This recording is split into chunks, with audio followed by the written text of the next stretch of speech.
The bitter wind howled through the deserted streets of Briarwood, a small town where winter settled like an uninvited guest.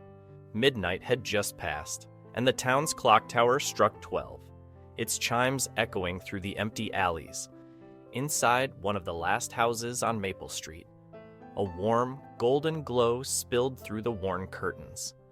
This was the home of Agnes Holloway, a 77-year-old widow who had lived alone for many years. Surrounded only by the quiet creaks of her aging house and the distant memories of happier times, Agnes sat in her tattered armchair, a faded wool shawl draped over her frail shoulders, listening to the faint crackling of the last embers in her fireplace. She had just stirred the coals one last time when an unexpected sound reached her ears. A muffled cry, barely audible over the wind's howl. At first, she thought it was just the wind playing tricks, but then the sound came again, persistent and urgent, like a plea for help. With a sigh, she pushed herself up from the armchair, wincing as her joints protested. She shuffled toward the front door, each step echoing in the quiet of her house. Her hands, worn and gnarled by time, reached for the cold brass doorknob. As she pulled the door open, a gust of icy wind swept inside, biting at her skin. The night was pitch dark, and fresh snow blanketed her small garden, turning it into a sea of white. But there, in the midst of the snow-covered porch, was a small basket. Agnes gasped, her breath puffing into the frigid air. Wrapped in a thin, threadbare blanket, a baby lay inside, its tiny face flushed pink from the cold, eyes squeezed shut as it cried softly. Her heart skipped a beat as she crouched down, reaching out with trembling hands to touch the baby's cheek. A note was tucked into the folds of the blanket, the handwriting hurried and uneven. "Please take care of him. I have no choice." For a long moment, Agnes simply stood there, staring at the note, her mind reeling. The wind whipped around her, and the baby's cries grew weaker, more desperate. Without thinking further, she lifted the child into her arms, feeling the fragile warmth of his small body against her chest. "You poor thing," she whispered, her voice cracking with emotion. "Come inside. I won't let the cold take you." The next few weeks turned Agnes's life upside down. Caring for an infant was a challenge she had never expected to face again. Not at her age, her hands, stiff with arthritis, struggled to prepare bottles of formula, and sleepless nights became a familiar companion. Yet, despite the exhaustion, a new sense of purpose began to bloom within her. She named the child Thomas after her late husband, and with every day that passed, her heart grew more attached to the tiny boy who now filled her home with his presence. Briarwood's residents quickly took notice of the sudden change in Agnes's life. Curious glances followed her when she visited the local grocery store, cradling the baby in her arms. The gossip spread like wildfire among the townspeople, each person spinning their own version of how a child had come to be in the care of an elderly woman living alone. But Agnes paid them no mind. She focused on the small victories. Thomas's first smile, the way he reached for her finger with his tiny hands, how he slept soundly with his head resting against her chest as winter melted into spring. Thomas grew stronger. His laughter filled the house, echoing through rooms that had long been silent. Agnes rediscovered a strength she thought she had lost forever. She found herself humming lullabies she hadn't sung in decades, her voice soft and sweet. As she rocked Thomas to sleep by the window, where the sunlight painted patterns on the floor. One afternoon, as she fed Thomas in the kitchen, a knock came at the door. It was Mrs. Abernathy, the town's busybody, who had come under the pretense of offering old baby clothes. Her eyes scanned the house with barely hidden curiosity, landing on the baby sleeping in his makeshift crib by the fireplace. "Quite the surprise, Agnes," Mrs. Abernathy remarked, her tone a mixture of judgment and pity. "At your age, taking in a baby. Are you sure you can manage?" Agnes smiled politely, though her grip on the baby bottle tightened. "Thomas needed someone. I couldn't just leave him out there. Besides, I think he was sent to me for a reason." Mrs. Abernathy raised an eyebrow but said nothing more, leaving the house with a parting comment about how children were quite the responsibility. But as Agnes closed the door behind her, she felt a quiet determination settle in her chest. She would prove them wrong. She would give Thomas the love and care he deserved, no matter what anyone else thought. The seasons changed, and so did the rhythms of Agnes's life. Summer brought with it warmth and the scent of blooming roses from her neglected garden, which she now tended to while Thomas played nearby. He had become a curious toddler, toddling around the yard and chasing after butterflies with a delight that brought a smile to Agnes's face. Each day held new discoveries. His first steps, the way he babbled endlessly, and the sound of his laughter that filled the once quiet halls of her home. Though the days were joyful, they were not without challenges. Agnes's health, never strong to begin with, often faltered under the strain of caring for a growing child. She would find herself short of breath after lifting Thomas, her back aching from bending down too much. Yet, when she saw the way his face lit up whenever she entered the room, she pushed through the pain, unwilling to let him see her weakness. On difficult nights, when Thomas cried with fever or restlessness, Agnes would hold him close, whispering the same promise she had made on that first cold night. "I'm here, Thomas. I won't leave you. We'll get through this, you and I." As Thomas grew, so did the bond between them. He never questioned why his Nana, as he called her, was older than the other children's parents. For him, she was simply home, a constant source of warmth and love in a world that he was only beginning to understand. And for Agnes, Thomas was a reminder that life still held the capacity for unexpected joy, even in its twilight years. But beneath the surface of their small world, the shadows of the past lingered. Agnes often wondered about Thomas's real parents, where they might be, and what had driven them to abandon him on that winter night. The note had offered no clues, and despite her curiosity, she kept those thoughts locked away, choosing to focus on the present instead. Yet, a quiet fear gnawed at her heart. What if one day, someone came to take Thomas away? Little did she know, that day would come sooner than she expected, and with it, a challenge that would test the strength of the love they had built together. The years passed, and Thomas grew into a lively boy of 6.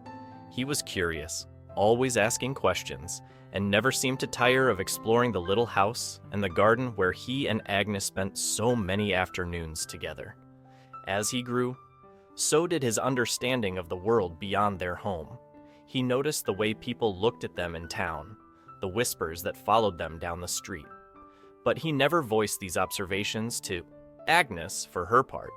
Agnes had grown slower, her steps more measured, and her hands more unsteady. But she refused to let age stop her from being there for Thomas. She clung fiercely to the routines they had established, from baking bread together on Sunday mornings to reading bedtime stories every night. Even when her voice faltered, one autumn evening, as the leaves fell in fiery reds and golds, Thomas sat beside her on the porch, his little legs swinging off the edge. He turned to her with a question that had been on his mind for some time. "Nana," he began, his brow furrowed in thought, "why don't I have a mom or a dad like the other kids?" Agnes's heart tightened, and she took a deep breath, steadying herself before answering. "You have me, Thomas," she said softly, ruffling his dark curls. "Sometimes families are made in different ways. I may not be your mother, but I love you as much as one." Thomas seemed to consider this, his young mind working through her words. He leaned against her side, comforted by her presence. And for now, that seemed to be enough. But Agnes knew that his questions would only grow harder to answer as he got older. The fear of losing him, a fear she had buried deep inside, began to creep back into her thoughts.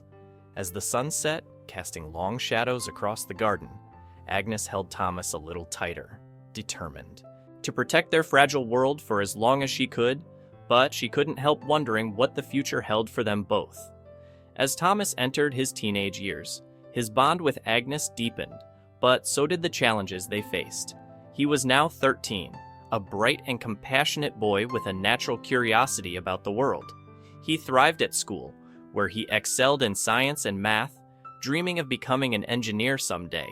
But at home, he noticed how his Nana struggled more with everyday tasks, the way her breath came in short gasps after climbing the stairs, and how she winced when lifting anything heavier than a kettle.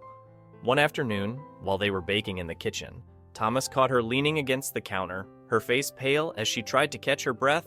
He rushed to her side, concern tightening his chest. "Nana, you should rest. Let me finish this," he insisted, taking the bowl of dough.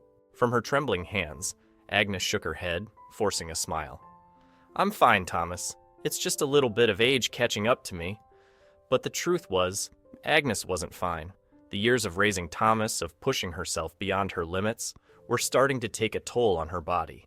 She had always brushed aside her own discomfort, focusing instead on giving Thomas the childhood he deserved. But lately, she had begun to fear what would happen to him if she could no longer care for him.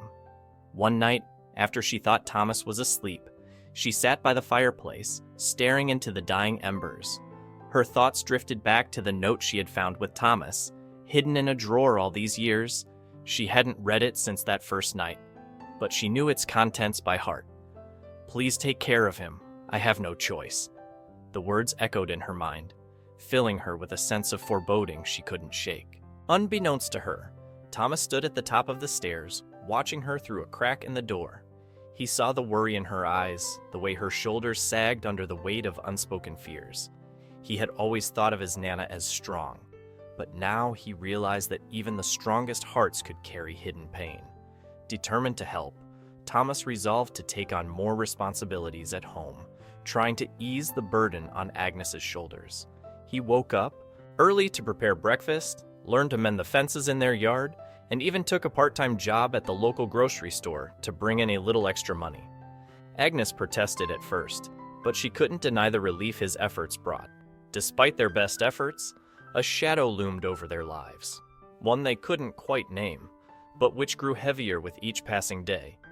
It was as if both of them knew that time was slipping through their fingers. Even if they never spoke of it aloud, winter arrived once more in Briarwood, bringing with it cold winds that rattled the windows of Agnes's house. The days were shorter, the nights colder, and Thomas often found himself worrying about his Nana's health as he watched her cough by the fireplace. One evening, while he was helping her fold laundry, Agnes suddenly doubled over, clutching her chest. Her face turned ashen, and her breath came in short, sharp gasps. "Nana!" Thomas shouted, rushing to her side, his heart pounding with fear. "What's wrong? What's happening?" Agnes tried to brush it off, forcing a weak smile. "It's nothing, dear, just a little pain. I'll be fine." But Thomas wasn't convinced. He helped her into a chair, then called for Dr. Langford, the town's physician who had known them both for years. When the doctor arrived, his expression grew grave as he examined Agnes, listening to her. Labored breathing and taking her pulse, he exchanged a look with Thomas, who felt a pit form in his stomach. "We need to get her to the clinic for some tests," Dr. Langford said softly. "It could be something serious." Thomas sat beside Agnes as they waited for the results, his hand wrapped tightly around hers. The antiseptic smell of the clinic and the buzzing of fluorescent lights only heightened his anxiety. Agnes tried to stay strong, reassuring him, with gentle squeezes of his hand, but the fear in her eyes betrayed her words. When Dr. Langford finally returned, his face was etched with lines of concern. "Agnes, Thomas, the tests show that you have a severe heart condition, congestive heart failure. It's why you've been struggling to breathe and why you're feeling so weak." Agnes swallowed hard, feeling as if the ground had shifted beneath her. Thomas's grip on her hand tightened, his knuckles turning white. "What does that mean?" Thomas asked, his voice trembling. "Can she get better?" Dr. Langford hesitated, choosing his words carefully. "With proper medication and rest, we can manage the symptoms, but it's a serious condition, especially at Agnes's age. I'm afraid she'll need to take things much slower from now on." Thomas's world seemed to tilt, and he fought back the tears burning at the corners of his eyes. He had always seen Agnes as a pillar of strength, a constant presence in his life. The thought of losing her was a fear he had never allowed himself to confront. Now that fear stood before him, stark and undeniable. Agnes placed a hand on his cheek, her smile gentle despite the pain in her eyes. "We'll get through this, Thomas, together, like we always have." But as they left the clinic that evening, Thomas couldn't shake the feeling that things would never be the same. He saw the exhaustion in her face, the way she leaned more heavily on his arm, and deep inside, he knew that their time together was slipping away faster than he could bear. After Agnes's diagnosis, life took on a new rhythm, one defined by medications, doctor's appointments, and the constant hum of worry that settled over their home. Thomas took on even more responsibilities, becoming both a caretaker and a student, trying to balance his schoolwork with caring for his Nana. He would wake early to prepare her breakfast, help her with her medicine, and make sure she rested as much as possible. Agnes watched him with a mix of pride and sorrow. She saw the way he tried to hide his exhaustion, the way he forced a smile even when his shoulders slumped from the weight of it all. She knew that he was giving up parts of his childhood to be there for her, and it broke her heart one crisp autumn afternoon as they sat on the porch wrapped in blankets. Agnes turned to Thomas, her voice soft but firm. "Thomas, you don't have to do all this for me. You should be out with your friends, enjoying life. I don't want to be a burden to you." Thomas looked at her, a fierce determination in his eyes. "You're not a burden, Nana. You took care of me when no one else would. Now it's my turn to take care of you." She reached out and took his hand, squeezing it gently. "You've grown into such a good young man, Thomas, but I want you to promise me something. If the time ever comes when I'm not here anymore, you have to keep living your life. Don't let my illness hold you back." Thomas shook his head, refusing to even consider the possibility. "You're going to be okay, Nana. I'm going to make sure of it." But Agnes saw the doubt lingering behind his words, and she knew he was afraid of a future without her. Just as she feared leaving him alone, they both fell silent, each lost in their own thoughts as the sun dipped below the horizon, casting long shadows across the yard. Despite their efforts to adjust to this new reality, Agnes's condition gradually worsened. Her energy waned, and even simple tasks like climbing the stairs became a struggle. Thomas grew more anxious with each passing day, watching as the vibrant woman who had once been his rock became frailer. Yet, he refused to give up hope, clinging to the belief that they would find a way through this, just as they had faced every other challenge together. One evening, as the first snowflakes of winter began to fall, Agnes collapsed while bringing in firewood from the porch. Thomas found her crumpled on the floor, her breath coming in shallow, painful gasps. Panic surged through him, but he managed to call Dr. Langford, who arrived within minutes, his face grim. As he helped Agnes onto the couch, "She needs to be hospitalized, Thomas," the doctor said gently. "Her heart is too weak. If she doesn't get more advanced care, I'm afraid, she might not have much time left." Thomas felt as if the world had been ripped out from under him. He sat by Agnes's bedside in the hospital, clutching her hand, his mind spinning with desperation. He couldn't imagine life without her, couldn't bear the thought of facing the world alone. "Doctor." Langford pulled him aside, his expression somber but kind. "Thomas, there is a procedure that might help. It's a risky surgery, but it could give her more time. The problem is, it's expensive, and the nearest hospital that can do it is in the city." Thomas's heart sank. The cost was far beyond what they could afford, even with the money he had saved from his part-time job. He thought of their dwindling bank account, the bills that had piled up. Since Agnes's condition worsened and felt a crushing sense of helplessness, but as he looked at his Nana lying in the hospital bed, so small and fragile beneath the crisp white sheets, he knew he couldn't give up. He had to find a way. No matter the cost, he couldn't let the woman who had given him everything slip away without a fight. Thomas spent sleepless nights scouring every possible option. He researched the surgery, calculating the costs, But the numbers on the screen felt like a cruel joke. The hospital's fees, the travel expenses, and the post-operative care all added up to an insurmountable figure. He called various charities and aid programs, but most had waiting lists that stretched on for months. Time was a luxury they did not have. Agnes, sensing the growing worry in him, tried to put on a brave face. She spent her days resting quietly in the hospital, her once lively eyes dulled by pain and medication. She knew what Thomas was doing, how he was fighting to save her, and it tore at her heart. Every time he sat by her side, she could see the weariness in his young face.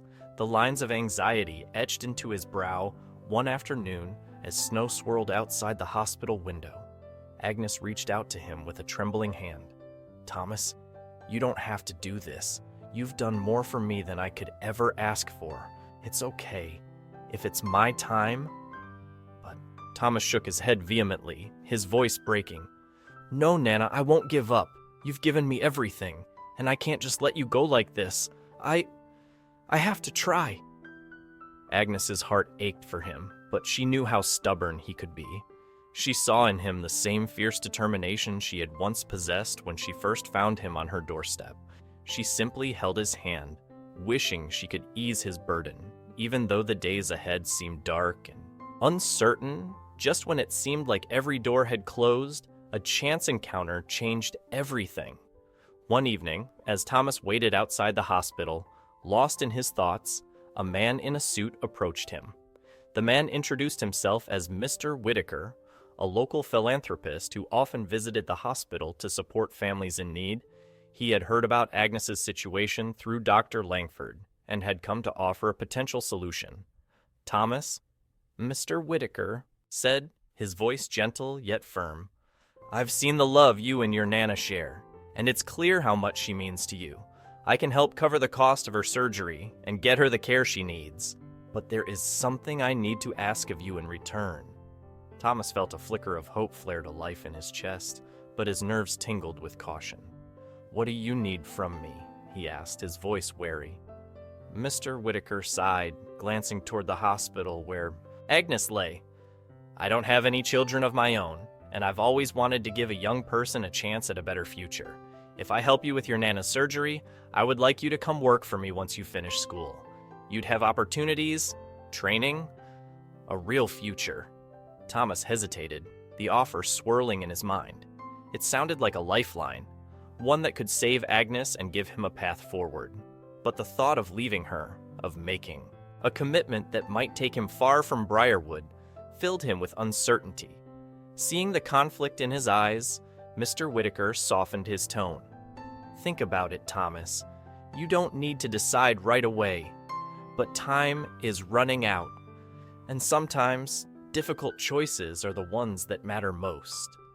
As Mr. Whitaker walked away, Thomas stood in the snowy night, his mind racing. He felt the weight of the decision pressing down on him, knowing that his choice could change both their lives forever. The next few days passed in a blur for Thomas, his mind consumed by Mr. Whitaker's offer. He spent long hours by Agnes's bedside, watching the gentle rise and fall of her chest as she slept, listening to the steady beep of the machines that monitored her fragile heart.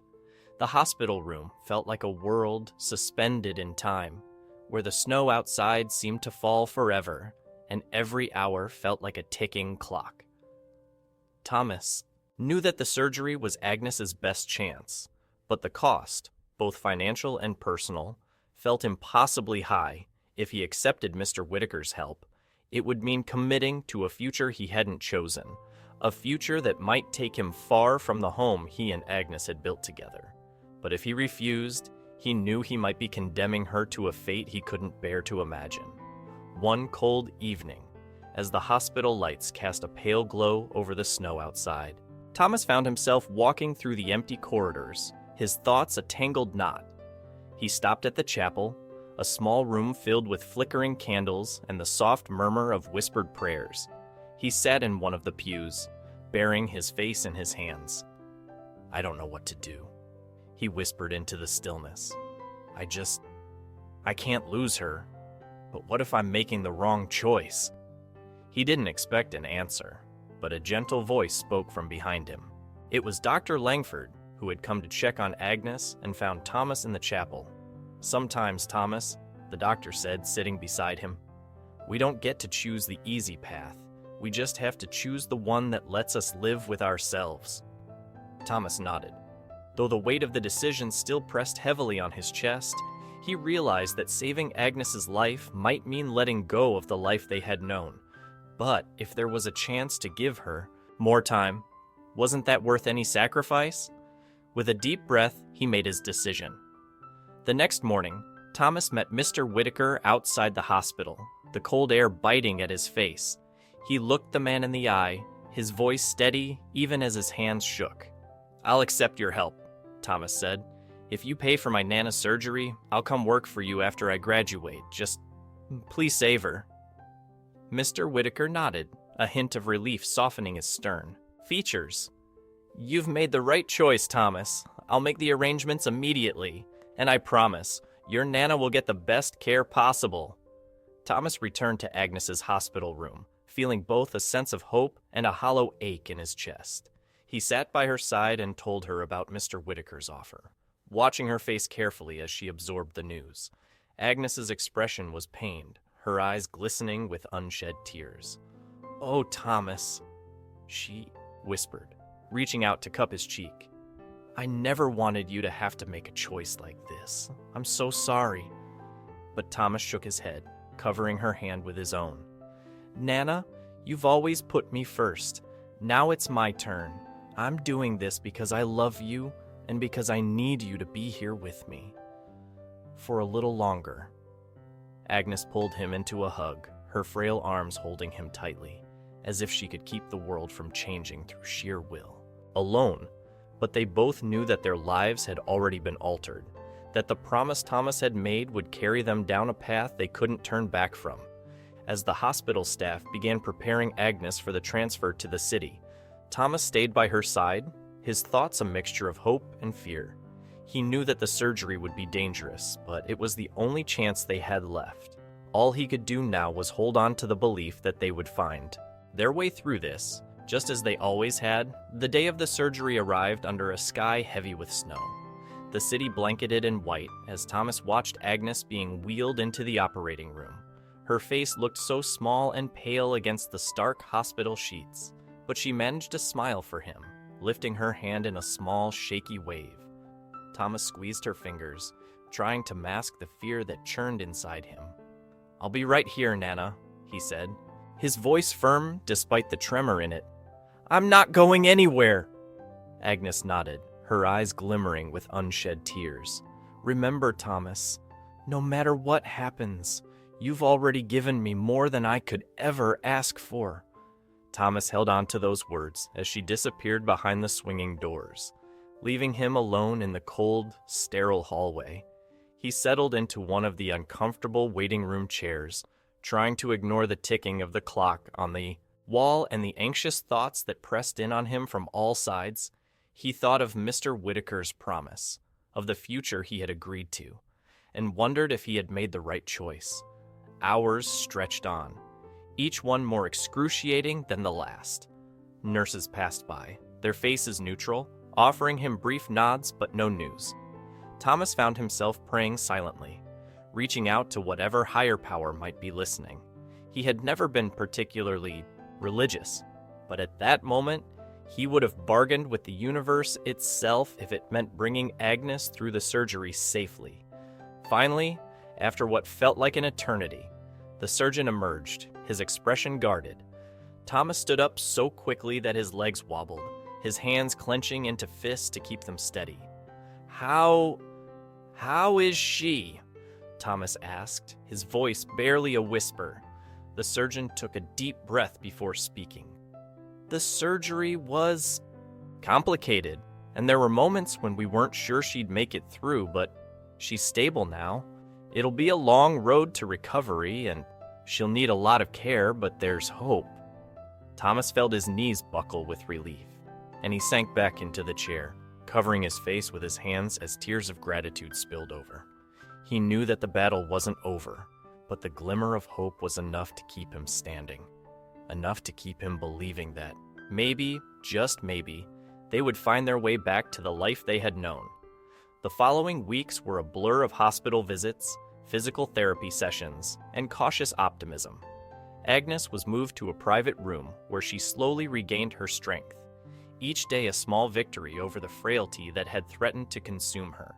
Thomas rarely left her side, helping her with her exercises, reading to her from her favorite books, and bringing her fresh flowers from the market. Agnes's spirit seemed to lift a little more each day, but Thomas noticed the shadows that lingered in her eyes. He knew that she was thinking of the future, of the price he had paid for her second chance, and though she never said it aloud, he could sense her lingering worry that he might be sacrificing too much for her sake. One evening, as they watched the snow falling outside the window, Agnes turned to him with a look of quiet resolve. "Thomas, you've given me more time than I ever thought I'd have, but I don't want you to feel trapped by the promises you've made. If you ever want to change your mind, I would understand." Thomas shook his head, a soft smile tugging at his lips. "Nana, I made my choice because I wanted to. Mr. Whitaker's offer. It's a chance for me, too, and as long as you're here, that's all that matters." Agnes squeezed his hand, her eyes shining with pride and sorrow. "You've become such a remarkable young man, Thomas. I just want to see you happy." He smiled back, but in the depths of his heart, he couldn't shake the uncertainty that lingered. He knew that their lives had been irrevocably changed, and that the road ahead would be full of challenges. But as he looked at Agnes, resting peacefully beside him, he felt a renewed sense of purpose. No matter what the future held, he would face it with the same determination that had carried them through every hardship. He would honor the promise he had made to himself, to protect the person who had given him a home when he needed it most. As Agnes continued her slow recovery, Thomas found himself spending more time with Mr. Whitaker, who began introducing him to the world he had promised. One of business meetings, training sessions, and a future that seemed far removed from the life Thomas had once imagined. Mr.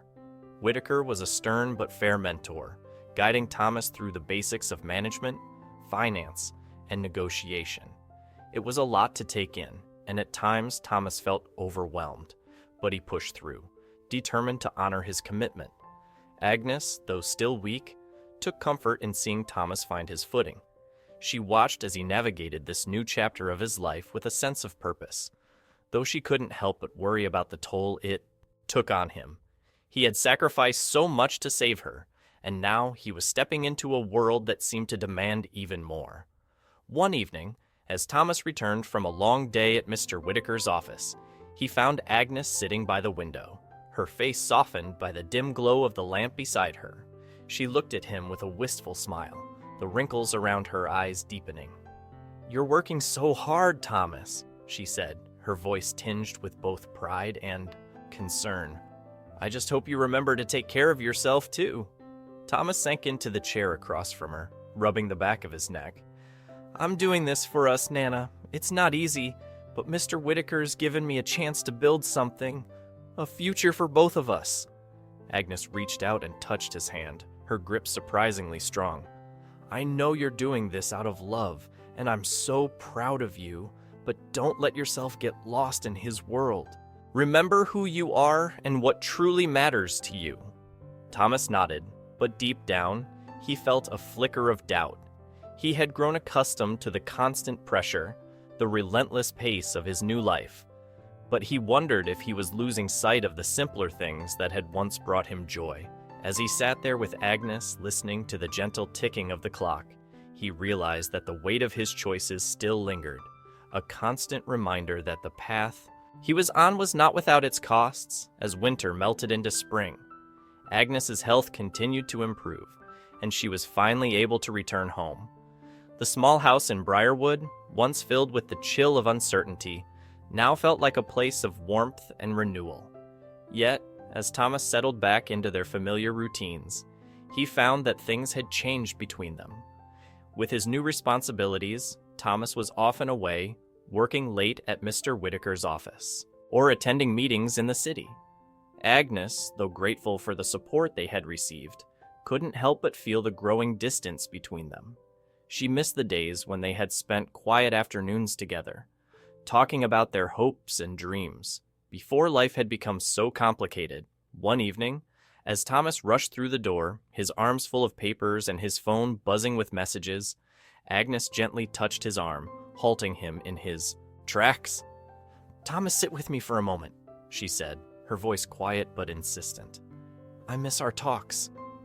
He hesitated, glancing at the pile of work he still needed to finish. But then he saw the longing in her eyes and set everything aside. They sat together on the porch, watching the sun set over the hills, casting the sky in shades of gold and pink. "I know things have been different lately," Thomas admitted, his voice low. "But I'm trying, Nana. I'm trying to make sure we're okay." Agnes nodded, her gaze distant as she watched the last rays of light fade. "I just don't want to lose the boy I raised, the boy who always found time for the little things, who believed in more than just success. Don't let that part of you slip away, Thomas. Not for my sake or anyone else's." Thomas felt a lump rise in his throat, and he reached for her hand, squeezing it gently. He wanted to promise her that he wouldn't change, that he would hold on to the things that had always mattered to them both. But as he looked at the stack of papers waiting for him inside, he realized that some changes might be beyond his control. The days turned into weeks, and the demands of Thomas's new life grew heavier. Mr. Whitaker began assigning him more responsibilities, tasks that required long hours, late-night meetings, and even occasional travel to the city. Each time Thomas left Briarwood, he felt a twinge of guilt, knowing that Agnes was alone at home, though she insisted she was fine. At first, Thomas managed to juggle everything, returning home late but always finding time to sit with Agnes, share a cup of tea, and listen to her stories about her younger years. But soon, the weight of his commitments began to chip away at those moments. He would come home too tired to talk, collapsing into bed without so much as a word. On some nights, he would stay in the city, too swamped with work to make the long journey back to Briarwood. Agnes, ever patient, tried not to show her disappointment. She had always been proud of Thomas, and she understood the importance of what he was doing. Still, as she sat alone at the kitchen table, her hands wrapped around a mug of tea that had long since gone cold, she couldn't help but feel a growing emptiness. She missed him, the boy who had once filled her days with laughter and warmth. One afternoon, as Thomas was preparing to leave for yet another trip to the city, Agnes spoke up, her voice soft but firm. "Thomas," she began, "I know you're doing all of this for us, and I'm grateful, but I can't help but feel like I'm losing you." Thomas paused, his suitcase halfway packed, and turned to face her. The guilt that had been gnawing at him surfaced, but he tried to brush it aside. "Nana, it's just, for a little while longer, once things settle down at work, I'll have more time, I promise." Agnes gave him a sad smile, one that didn't reach her eyes. "I just hope you're not losing yourself in the process. You've always had such a big heart, Thomas. Don't let the world take that away from you."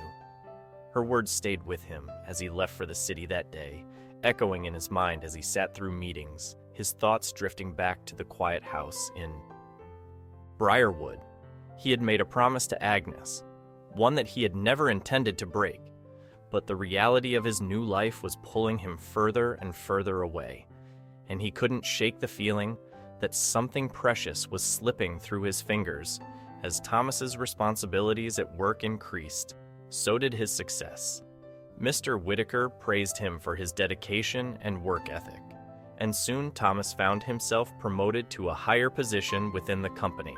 The salary was more than he had ever imagined earning, and the opportunities seemed endless. He could afford better care for Agnes, ensure her comfort, and secure their financial future. But with that success came more pressure, more time away from home, and more nights spent alone in hotel rooms or at the office. Agnes, though proud of what Thomas had achieved, felt the growing distance between them like a physical ache. She rarely saw him now. Their conversations reduced to quick phone calls and text messages. Her health, though stable, had not fully returned, and she relied on a part-time caregiver to help with the daily tasks that Thomas had once done so willingly. One evening, as Agnes sat by the window watching the sunset, the phone rang. It was Thomas calling from yet another business trip. His voice sounded strained, tired. "Nana, I'm sorry I couldn't make it home this week," he said. Familiar tone of regret in his words. "Work's been a lot lately, but I'm going to come see you soon, I promise." Agnes smiled, though her heart ached. "I know you're doing your best, Thomas. Just take care of yourself. That's all I ask." But after they hung up, Agnes couldn't help but wonder if the life Thomas was building was truly what he wanted. He had once been so full of dreams. Dreams of becoming an engineer, of building things with his own hands. Now it seemed like he was chasing someone else's idea of success, and it worried her deeply. As the days went on, Agnes grew more restless, the silence of the house becoming harder to bear. She longed for the days when Thomas had been by her side, when they had faced the world together. But now, even though he was succeeding in ways she had never imagined, Agnes feared that the cost of that success might be too high. For both of them, it was a cold, rainy evening when everything changed. Thomas sat in a high-rise office in the city, staring out at the skyline, his reflection ghostly against the glass. The glow of his computer screen illuminated the darkened room, filled with the low hum of the building's heating system. He had just closed another deal, the numbers flashing triumphantly on his screen.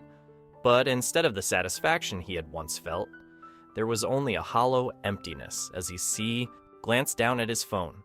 He saw a missed call from Agnes. A knot formed in his stomach, but he brushed it aside, promising himself he would call her back as soon as he finished the last bit of paperwork. Hours slipped by, the rain drumming against the windows, and before he knew it, midnight had come and gone. When he finally checked his phone, there was a voicemail waiting for him. He pressed play, holding the phone to his ear as Agnes's voice filled the silence of the empty office. "Thomas, dear," she said, her voice weaker than he remembered. "I just wanted to hear your voice tonight. I miss you, more than I can say. I know you're doing important things, and I'm so proud of you, but I hope you'll come home soon. This house is awfully quiet without you." Her words struck him like a blow. He realized in that moment just how far he had drifted from the life they had shared, the career he had built, the promises he had kept to Mr. Whitaker. It had all come at the expense of the person who mattered most. A sense of urgency gripped him, and he stood up abruptly, gathering his things. Thomas left the office without looking back, his mind racing. He knew he had to get back to Briarwood, to Agnes. He had spent so long trying to secure a future that he had almost lost sight of the present, of the time he could have spent with the person who had been there for him when no one else was. Holmes drove through the night, the rain pouring down in sheets as he sped along the winding roads leading back to Briarwood.